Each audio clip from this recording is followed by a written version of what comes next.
Hello, dear students.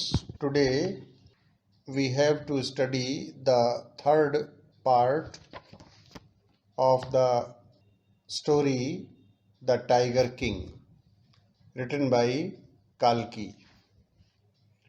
Look at the paragraph.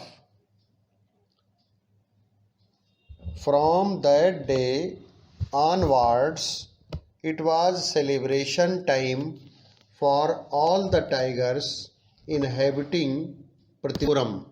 From that day onwards, उस दिन के बाद, फ्रॉम दैट डे ऑनवर्ड्स का मतलब उस दिन के बाद, it was celebration time for all the tigers inhabiting Pratibandapuram. Celebration का अर्थ होता है बच्चों उत्सव। इट वॉज सेलिब्रेशन टाइम मतलब उत्सव का समय था। From that day onwards it was celebration time for all the tigers inhabiting Pratibandapuram. उस दिन के बाद, या आप कह सकते हो उस दिन से, प्रतिबंधपुरम में रहने वाले सभी बाघों के लिए उत्सव का समय था। उस दिन से प्रतिबंधपुरम में रहने वाले सभी बाघों के लिए उत्सव का समय था। The state banned tiger hunting by anyone except the maharaja. The state banned tiger hunting by anyone except the maharaja. राज्य ने महाराजा के अलावा अन्य किसी के द्वारा बाघों के शिकार पर प्रतिबंध लगा दिया। बैंड का अर्थ है बच्चों प्रतिबंध लगा दिया। A proclamation was issued to the effect that if anyone dared to fling so much as a stone at a tiger, all his wealth and property would be confiscated। इस बारे में एक घोषणा जारी की गई कि यदि किसी ने बाघ पर पत्थर फेंकने का भी प्रयास किया या साहस किया तो उसकी सारी धन संपत्ति जब्त कर ली जाएगी। प्रोक्लेमेशन का अर्थ है बच्चों घोषणा, अनाउंसमेंट, और फ्लिंग का अर्थ है थ्रो, फेंकना। कन्फिस्केट का अर्थ होता है बच्चों जब्त कर लेना। तो क्या अर्थ हुआ? A proclamation was issued to the effect that if anyone dared to fling so much as a stone at a tiger, all his wealth and property would be confiscated. इस बारे में एक घोषणा जारी की गई कि यदि किसी बाघ पर पत्थर फेंकने का साहस भी किया, किसी ने पत्थर फेंकने का साहस भी किया तो उसकी सारी धन संपत्ति जब्त कर ली जाएगी। The Maharaja vowed he would attend to all other matters only after killing the 100 tigers. महाराजा ने प्रतिज्ञा की कि वह 100 बाघ मारने के बाद ही अन्य कामों की ओर ध्यान देगा। वाउड का मतलब है प्रतिज्ञा की। Initially the king seemed well set to realize his ambition। शुरू में लगा कि राजा अपनी आकांक्षा को पूरी कर लेगा। इनिशियली का अर्थ है बच्चों आरंभ में या शुरू में। Not that he faced no dangers। ऐसी बात नहीं कि उसने खतरे का सामना नहीं किया। There were times when the bullet missed its mark. The tiger leapt upon him and he fought the beast with his bare hands। ऐसे समय आए जब निशाना चूक गया, बाघ उस पर झपटा और वह इस जानवर के साथ खाली हाथ लड़ा। Each time it was the Maharaja who won। प्रत्येक बार राजा की ही जीत हुई। हर बार जीत राजा की ही हुई। At another time he was in danger of losing his throne। एक अन्य अवसर पर उसे अपना राज सिंहासन गंवाने का खतरा था। थ्रोन कहते हैं बच्चों राज सिंहासन को। A high ranking British officer visited Pratibandhapuram. एक अंग्रेज उच्च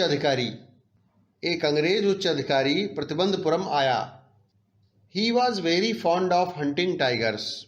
वह बाघ के शिकार का बड़ा शौकीन था, बाघों के शिकार का बहुत शौकीन था। And fonder of being photographed with the tigers he had shot.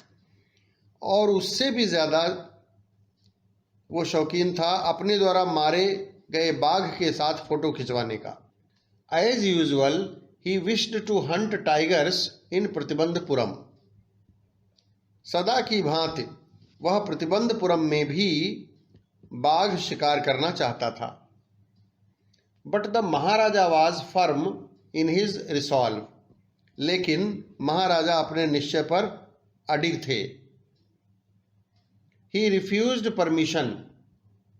उन्होंने अनुमति देने से इनकार कर दिया। I can organize any other hunt. मैं किसी अन्य शिकार का प्रतिबंध करा सकता हूं। You may go on a boar hunt. आप जंगली सुअर के शिकार पर जाएं। You may conduct a mouse hunt. आप चूहे का शिकार कर सकते हैं। We are ready for a mosquito hunt. हम मच्छर के शिकार के लिए भी तैयार हैं। But tiger hunt that is impossible. लेकिन बाघ का शिकार ये असंभव है, यह असंभव है, इम्पॉसिबल है। The British officer's secretary sent word to the Maharaja through the dewan that the durai himself did not have to kill the tiger. अंग्रेज अधिकारी के सेक्रेटरी ने दीवान के द्वारा महाराजा के पास संदेश भेजा कि दुराई को स्वयं बाघ मारने की आवश्यकता नहीं। The Maharaja could do the actual killing. महाराजा ही वास्तव में बाघ मार सकते हैं। What was important to the durai was a photograph of himself holding the gun and standing over the tiger's carcass. दुराई के लिए महत्वपूर्ण बात तो बाघ की लाश पर बंदूक हाथ में लेकर फोटो खिंचवाना था। But the Maharaja would not agree even to this proposal. लेकिन महाराजा इस प्रस्ताव पर भी राजी नहीं हुए।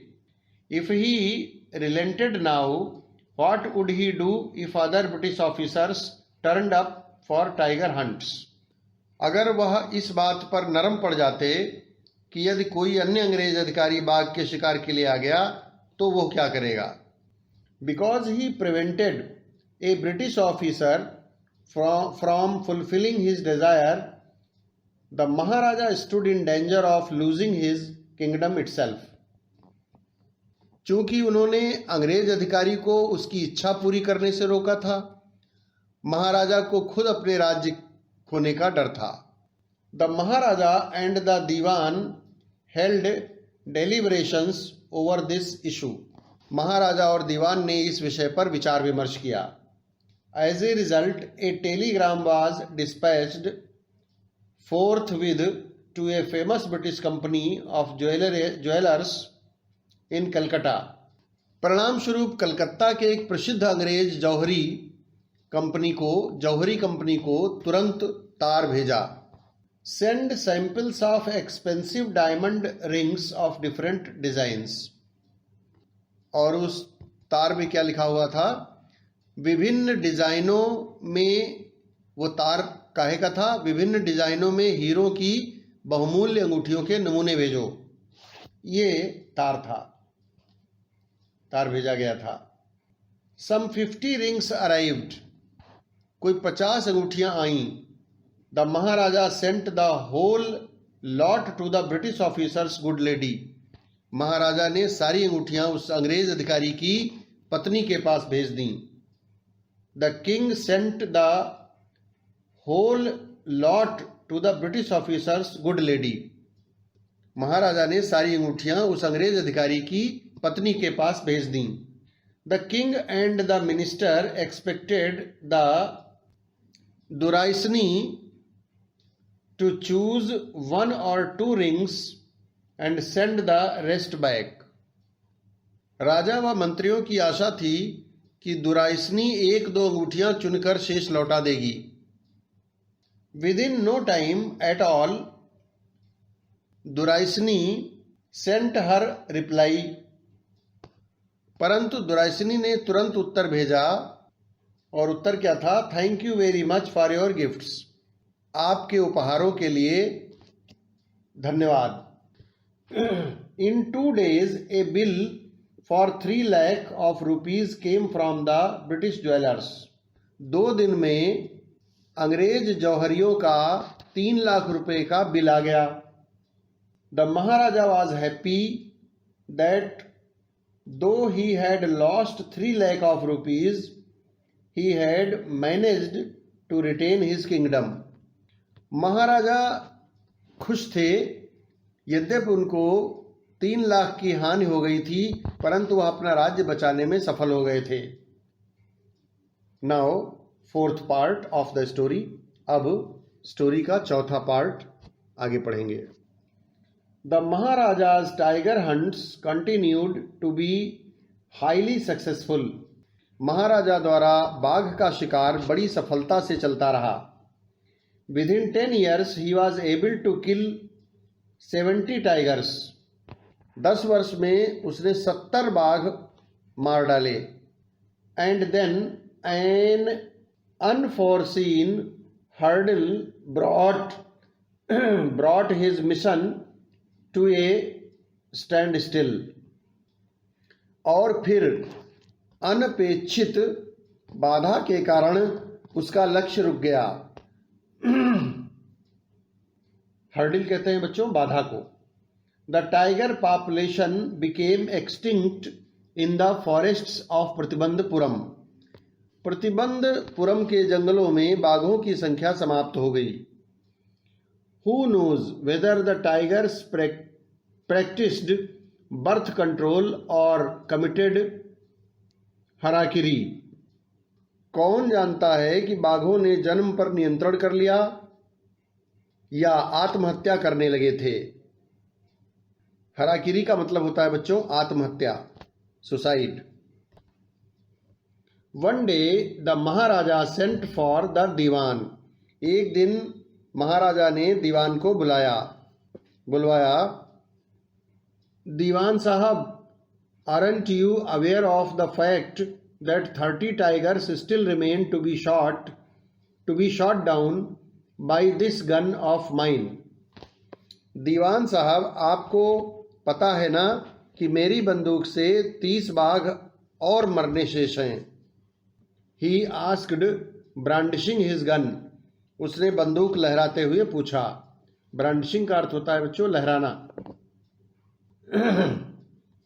Shuddering at the sight of the gun, the Diwan cried out.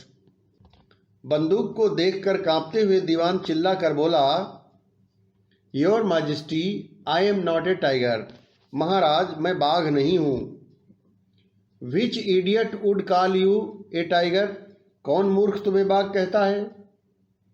No, I am not a gun. नहीं, और मैं बंदूक भी नहीं हूं. You are neither tiger nor gun. तुम न बाघ हो और न बंदूक. दीवान साहब, I summoned you here for a different purpose. मैंने तुम्हें यहाँ किसी दूसरे कार्य से बुलाया है. I have decided to get married. मैंने विवाह करने का निश्चय कर लिया है. The Diwan began to babble even more. दीवान और भी अधिक तुतलाने लगा. Your Majesty, I have 2 wives already. महाराज, मेरी 2 पहले से ही पत्नियां हैं. मेरे तो 2 पहले से ही पत्नियां हैं. इफ आई मैरी यू, यदि मैंने आपसे विवाह कर लिया तो, और इतनी बात कहकर वो रुक गया. Don't talk nonsense. बकवास मत करो. Why should I marry you. मैं तुमसे विवाह क्यों करूंगा. What I want is a tiger. मुझे तो बाघ चाहिए. Your majesty, please think it over. महाराज, जरा सोचिए. Your ancestors were married to the sword. Your ancestors were married to the sword, तुम्हारे पूर्वज तलवार से विवाहित थे। If you like marry the gun, यदि आप चाहें तो बंदूक से विवाह कर लें। A tiger king is more than enough for this state, राज्य के लिए एक बाघ राजा ही पर्याप्त है। It does not need a tiger queen as well, इसे एक बाघिन रानी की आवश्यकता नहीं है। The maharaja gave a loud crack of laughter, महाराजा ने जोर से हंसी का ठहाका लगाया। I am not thinking of marrying either a tiger or a gun, मैं न तो बाघ से और न बंदूक से विवाह करने की सोच रहा हूं, बल्कि but a girl from the ranks of human beings, बल्कि मानव जात की लड़की से विवाह करने को सोच रहा हूं। First you may draw up statistics of tiger populations in the different native states, पहले तो आप अलग अलग देशी राज्यों में बाघों की संख्या के आंकड़े इकट्ठे करो। Next you may investigate if there is a girl I can marry in the royal family of A state with a large tiger population, फिर आप पता लगाओ कि क्या बाघों की अधिक संख्या वाले राज्य में कोई राजवंशी लड़की है जिससे मैं विवाह कर सकता हूं। The dewan followed his orders, दीवान ने उसके आदेशों का पालन किया। He found the right girl from a state which possessed a large number of tigers, उसने एक राज्य में जिसमें बाघों की संख्या अधिक थी एक उचित लड़की खोज ली। Maharaja Jung Bahadur killed 5 or 6 tigers each time he visited his father in law, प्रत्येक बार जब महाराजा जंग बहादुर अपनी ससुराल जाते तो 5-6 बाघ मार डालते थे। In this manner 99 tiger skins adorned the walls of the reception hall in the Pratibandapuram palace, इस प्रकार से प्रतिबंधपुरम महल के स्वागत कक्ष की दीवारें 99 शेरों की खालों से अलंकृत थीं, सजी हुई थीं। तो बच्चों, आज हम लोगों ने इस स्टोरी का जो टाइगर किंग स्टोरी है अपनी, इसका 3rd पार्ट और 4th पार्ट हम लोगों ने पढ़ा। अब जो शेष पार्ट बचा है उसको नेक्स्ट टर्न पर पढ़ेंगे, हम लोग अगले टर्न पर पढ़ेंगे।